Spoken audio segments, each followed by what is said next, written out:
নগাঁওয়ের ঢিঙে উত্তপ্ত পরিস্থিতি।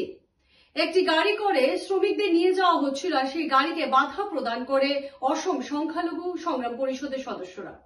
নগাঁওয়ের ঢিঙের গেটে রাতে উত্তপ্ত পরিস্থিতি। শ্রমিক নিয়ে আসা বাহনকে বাধা প্রদান অসম সংখ্যালঘু সংগ্রাম পরিষদের। বাস থেকে নামিয়ে রাখা হলো মিয়া শ্রমিকদের। AS01KC 5487 নম্বরের বাসে ঢিং অঞ্চল থেকে মিয়া শ্রমিকদের ইটভাটার উদ্দেশ্যে নিয়ে যাওয়া হচ্ছিল। মিয়া শ্রমিকদের নিরাপত্তা প্রদান না করলে যেতে দেওয়া হবে না এই শ্রমিকদের।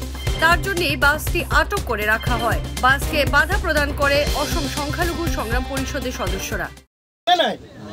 গতিকে আপোনালোকে যে কাম কৰিব গৈ আছে, আজি আপোনালোকৰ মুখত দাঁড়ি আছে, মোৰ বেয়া লাগে। আমাৰ মানুহখিনিক যেতিয়া নেকি তাত গৈ পেলাই মাৰে পিটে, আপোনালোকৰ কাৰণে আমি কথা কওঁ, মই জেল খাটিছোঁ আপোনালোকৰ কাৰণে কথা কৈ পেলাই।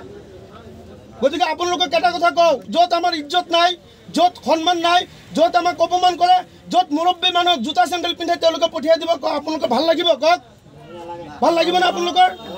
গতিকে ভাল নালাগে। আপোনালোকক কোনে লৈ গৈ আছে, কেনেকৈ গৈ আছে? আজি আপোনালোকে মানুহখিনি তাত গৈ যে তেনেকৈ ফচি যাব, এটা এটা মানুহক মাৰিব। আপোনালোকৰ কাৰণে আমি প্ৰতিবাদ কৰিবলৈ ওলাব লাগিব, আপোনালোকৰ ৰক্ষাৰ কাৰণে প্ৰতিবাদ কৰিবলৈ ওলাব লাগিব। কিন্তু এই মানুহখিনিক যে এনেকৈ লৈ গৈ আছে, এইটোতো আমাৰ ভাল লগা নাই। আপোনালোকক নিৰাপত্তাৰ ব্যৱস্থা দিয়ক। আপোনালোকক তাত সৰু সৰু ল'ৰা ছোৱালী, মই এটা কণমানিক সুধিলোঁ, ক্লাছ 4ত পঢ়ি আছে। এই ছোৱালীজনীৰ ভৱিষ্যত কি হ'ব কওক? এই সৰু সৰু বাচ্চা, য'ত চাইল্ড মেৰেজ, য'ত আপোনাৰ চাইল্ড লেবাৰ আমাৰ চৰকাৰে বন্ধ কৰি দিছে, তাত এই বাচ্চাকেইটা লৈ পেলাই তাত গৈ পেলাই আপোনালোকে কাম কৰিব।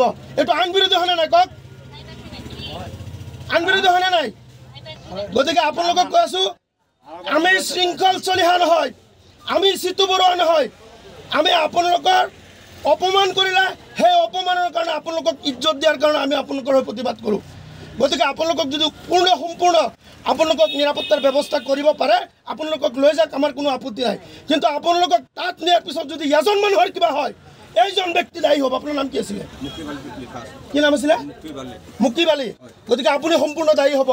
এটা মানুহক যদি গালি দিয়ে, চৰ দিয়ে, কিবা কৰে, সম্পূৰ্ণ দায়ী আপুনি।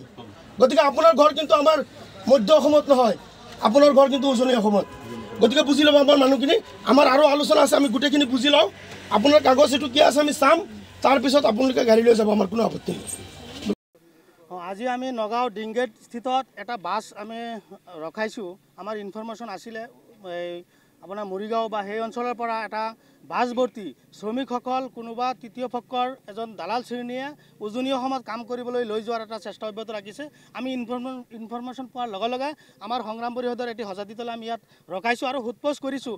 আমি তাতে দেখিছোঁ বেছি সংখ্যক একেবাৰে স্কুলীয়া ছাত্ৰ ছাত্ৰী, যে স্কুলীয়া ছাত্ৰ ছাত্ৰী তেওঁলোকক এই ইটাভাটাত কাম কৰিবলৈ লৈ যাব।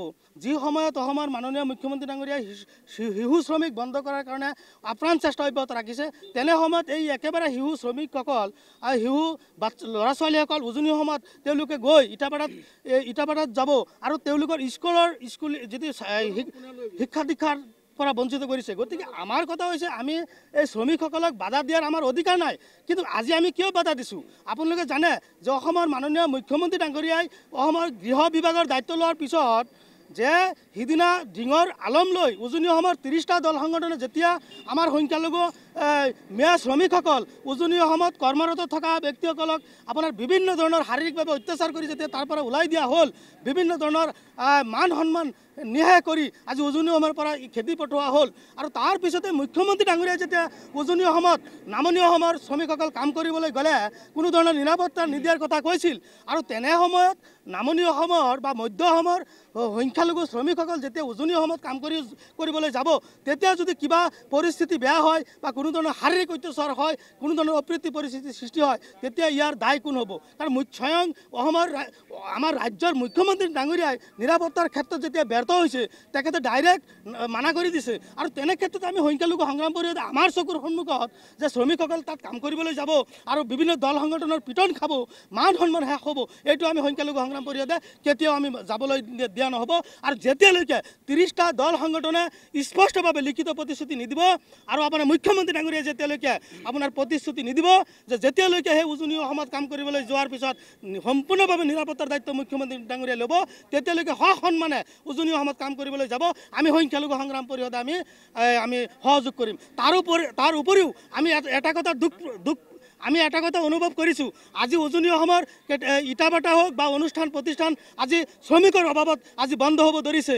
আমাৰ কথা হৈছে এই ক্ষেত্ৰত আমিও দুখ প্ৰকাশ কৰিছোঁ। আমি অৰ্থনৈতিক অৱৰোধটো আমি কেতিয়াও নিবিচাৰোঁ, কিন্তু যেতিয়া 30টা দল সংগঠনে একাংশ আমাৰ মুছলিম আপোনাৰ শ্ৰমিকসকলৰ ওপৰত অত্যাচাৰ চলাইছিল, বিভিন্ন ধৰণৰ আত্মসন্মান তেওঁলোকৰ সেৱা প্ৰতিপন্ন কৰিছিল, তেতিয়া কিন্তু সেই ইটাভাটাৰ মালিকসকল আৰু বিভিন্ন অনুষ্ঠান প্ৰতিষ্ঠানৰ মালিকসকল কিন্তু এই 30টা দল সংগঠনৰ বিৰুদ্ধে কিন্তু এই প্ৰতিবাদ সাব্যস্ত কৰা নাছিল।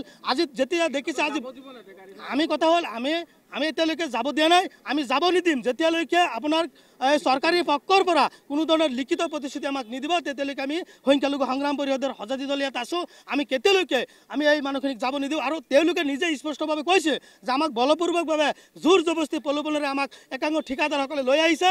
এই ঠিকাদাৰসকল এই মোটা অংকৰ কাৰণে তেওঁলোকক 1 পইচা দিয়া নাই, 1 পইচা নিদি পেলাই আপোনাৰ প্ৰলোভনেৰে আজি তেওঁলোকে উজনি অসমত লৈ যোৱা। যে কোনো খবৰেৰ জন্য যোগাযোগ কৰুন 7099017330 এবং 7099017110 নম্বৰে।